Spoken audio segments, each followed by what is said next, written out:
Bib tag. Bib tag is an excellent opening activity, providing lots of movement, an element of competition, and is game-centred. In an area 20 metres by 20 metres, 4 players carry a clearly visible bib. The other 8 players attempt to maintain possession of 3 or 4 soccer balls by dribbling and passing. If a player with a bib manages to win the ball by tackling or intercepting, or manages to force the keepers to play the ball outside the area, they simply hand their bib to the player responsible for losing possession, and their roles are reversed.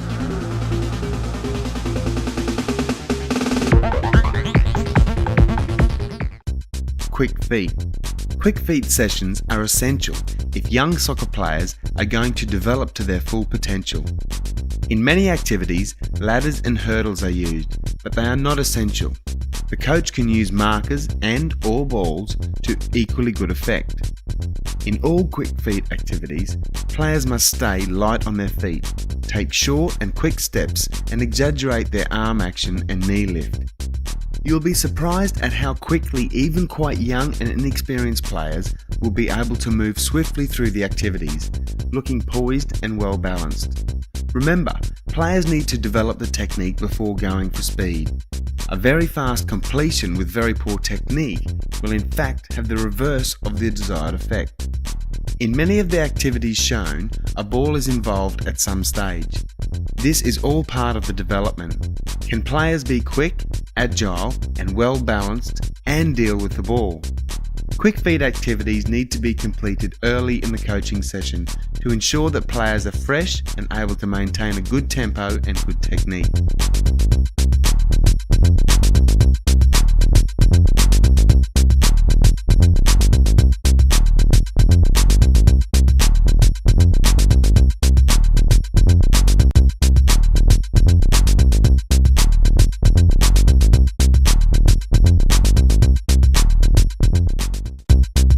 Across the square.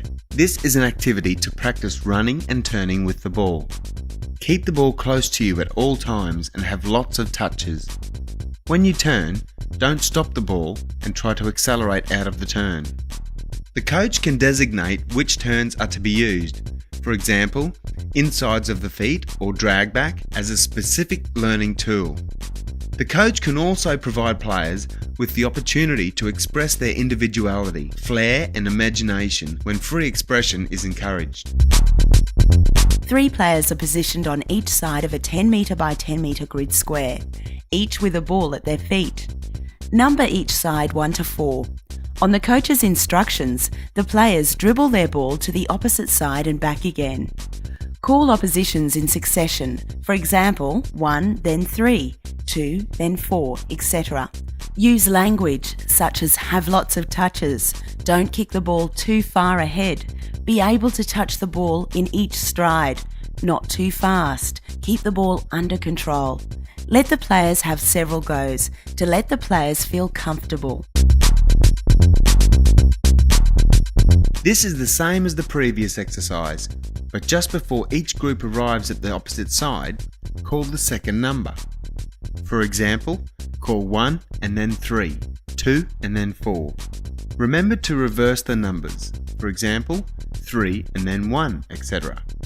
This activity allows players to experience the other players around them when they are turning. Again, use language such as have lots of touches, don't kick the ball too far ahead, be able to touch the ball in each stride, not too fast, keep the ball under control.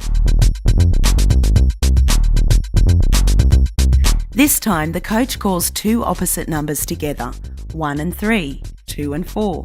This activity allows players to feel more comfortable with players in front of them and encourages them to move the ball away from legs and to attack spaces between players.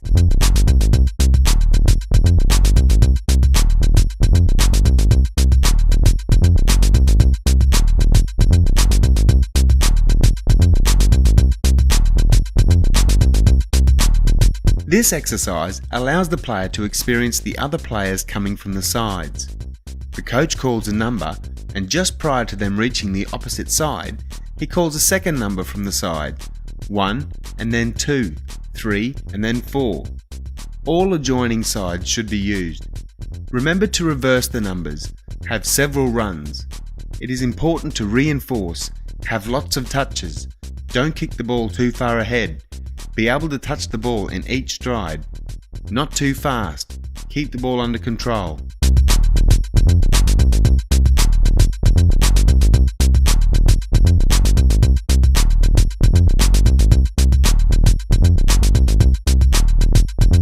In this progression, the coach calls 2 numbers at once, 1 and 2, 3 and 4, etc.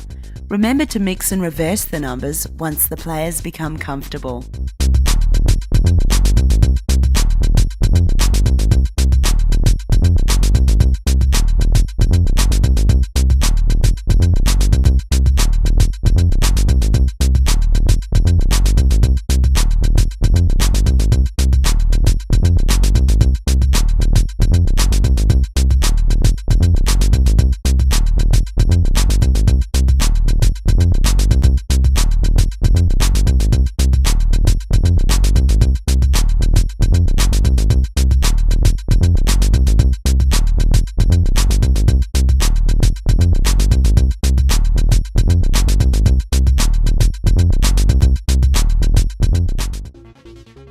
Turning Channel 1.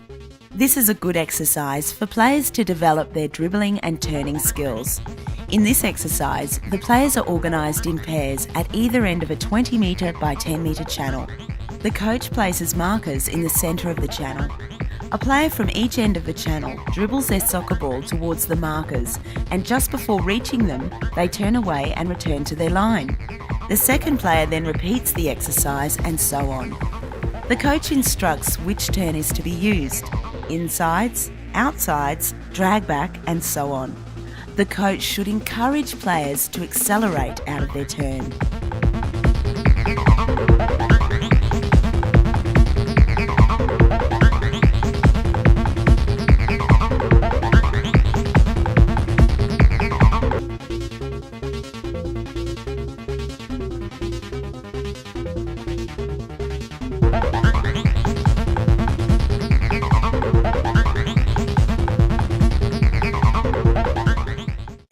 Turning Channel 2. This is a good exercise for players to develop their dribbling and turning skills. In this exercise, the players are organised in pairs at either end of a 20 metre by 10 metre channel. The coach places markers in the centre of the channel as shown in the video. A player from each end of the channel now dribbles to the central markers before cutting the ball to the side and around the markers before continuing to the opposite end of the channel. The coach then calls for the next pair to go. The coach calls the skill to be used. For example, inside of the right foot, outside of the left foot, right foot drag back, and so on. Players should try to complete their cut in 2 touches, one to the side and one to straighten up before accelerating away. Players should be encouraged to make the cut sharp and away from opposition legs before accelerating away.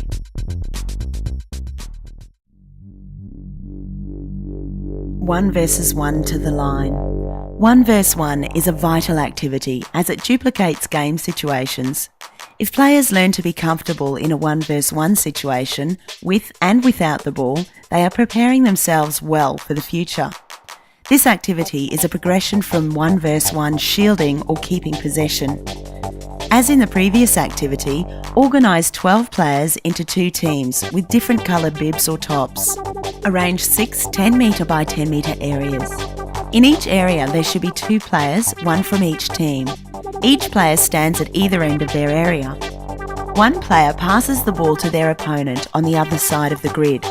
Once the receiver has touched the ball, the defender advances and attempts to win the ball and defend their line.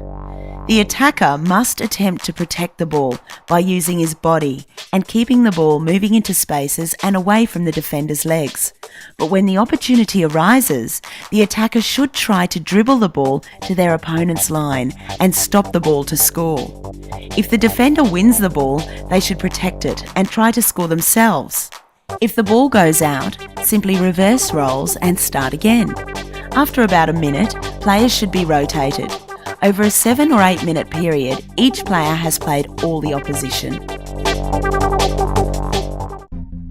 2 vs 2 to the line. This exercise is a progression from 1 vs 1 in a 10 metre by 10 metre grid. In a 20 metre by 10 metre grid, 2 teams of 2 players play to the line. Both teams then attempt to score by dribbling the ball across their opponent's line. If the ball goes over the sideline, it is returned to play with a kick-in. This is done by placing a finger on the ball, and once it is removed, the ball is live. The ball can then be passed or dribbled into play, and the defence can try to win it. The coach should rotate the teams so that all the teams have the opportunity of playing against each other.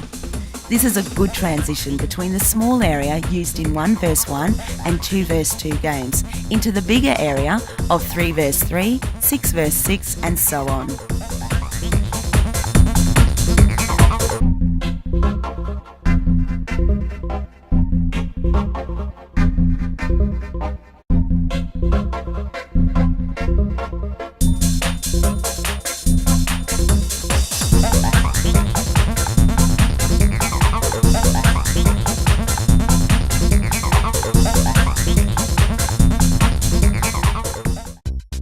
Three vs 3 to the line. In a 20 metre by 30 metre grid, 2 teams of 3 players play to the line. Both teams then attempt to score by dribbling the ball across their opponent's line. If the ball goes over the sideline, it is returned to play with a kick-in.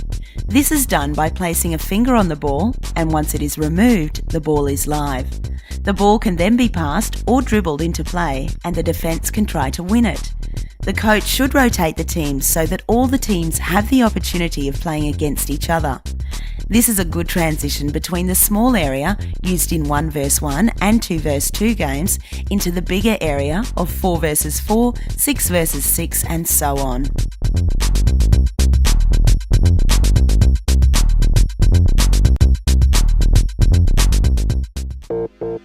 Six vs 6. This is a game-centred practice containing all the necessary elements of the game. In an area 40 metres by 30 metres, play 6 vs 6 soccer. There are 5 outfield players and 1 goalkeeper. If a goal is scored at either end, change the goalkeepers of both teams. Rotate the goalkeepers so that all players take a turn at being the goalkeeper. There are no corner kicks. If the ball goes out over the back line, it will be a goalkeeper's ball. There is no offside. Take throw-ins as usual. Encourage players to support each other by forming lots of imaginary triangles and diamonds. This is where all our passing, receiving and dribbling skills are put to the test. Encourage players to adopt good habits. These games will help the players learn about attacking and defending and enable them to develop group skills. Let the game be their teacher.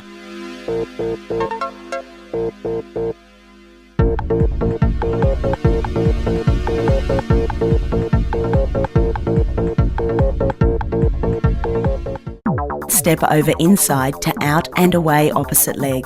The player dribbles in a straight line before stepping over the ball with the right leg from inside to out and immediately using the outside of the left foot to change direction and accelerate away. Repeat the exercise by using the opposite legs. Step over double inside to out. The player dribbles the ball in a straight line before stepping the right leg over the ball from the inside to out. As soon as the move is completed, the player repeats the step over with the opposite leg and then immediately changes direction using the outside of the right foot and accelerating away. Try the move again, however this time start with the left leg, followed by the right and finally away with the outside of the left foot.